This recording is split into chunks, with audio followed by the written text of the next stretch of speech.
একটা পশম পর্যন্ত জানি পড়ে না। তুমি যদি তোমার দ্বারা আমার বন্ধু কষ্ট পায়, আমি আল্লাহ কিন্তু আগুন তোমার উপর থেকে নারাজ হয়ে যাবে। এর মুসলমান আল্লাহর গোলাম নবীর উম্মত দল আগুন আহলাম সালাম হয়ে গেল। এত সুন্দর বাগান, ওই বাগানের থেকে হযরত ইব্রাহিম আলাইহিস সালাম ফুটফুটা ফুলের মতন বাইরে হয়ে আসলেন। নমরুদের মাথা গড়ে, নমরুদ করে এটা জাদু, করে এটা জাদু, জানে কিভাবে আগুনের থেকে বেঁচে আসলো। কিন্তু কি খেলা এটাই আমার আল্লাহ, এইটাই আমার আল্লাহর খেলার উপরে কারো খেলা নাই। আমার আল্লাহর পাওয়ারের উপরে দুনিয়ার কোন মানুষের পাওয়ার নাই। এর নবীর উম্মতের দল কাফেররা নমরুদ মিলে ইব্রাহিমের উপর অত্যাচার চালাইয়া দিল। ইব্রাহিম আলাইহিস সালাম দেশে থাকা জুলুম চাইতে গেল, জুলুম হয়ে গেল।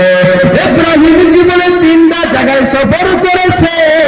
1 নম্বর ওই জায়গায় থেকে জালিমের অত্যাচারের কারণে কেউ একটা জায়গা না ওই জায়গায় চলে গেল।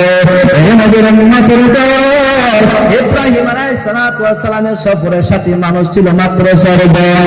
1 নম্বর ছিল ইব্রাহিম, আর ইব্রাহিমের বিবি ছিল সারা রাদিয়াল্লাহু তাআলা আনহা। আর একজন ছিল হযরত লূত আলাইহিস সালাম, আর ওই লূত আলাইহিস সালামের বিবি ছিল।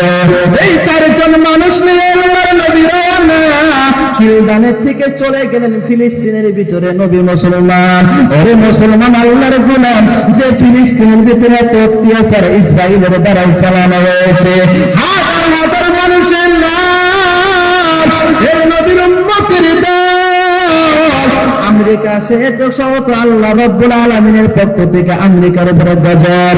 এই আমেরিকা ইসরায়েলের সাথে সাথে ফিলিস্তিনকে ধ্বংস করার জন্য চেষ্টা করেছে। আল্লাহর নবী হযরত ইব্রাহিম ওই ফিলিস্তিনে চলে গেলেন সফর করতে করতে। দুঃখের জীবন কালেন শুরু। ফিলিস্তিনে থেকে হযরত ইব্রাহিম মিশরের দেশে চলে গেলেন। মিশরে যখন চলে যায়, মিশরের বাদশাহ, তার বাদশাহ একটা বেটি ছিল, নাম ছিল হাজরা।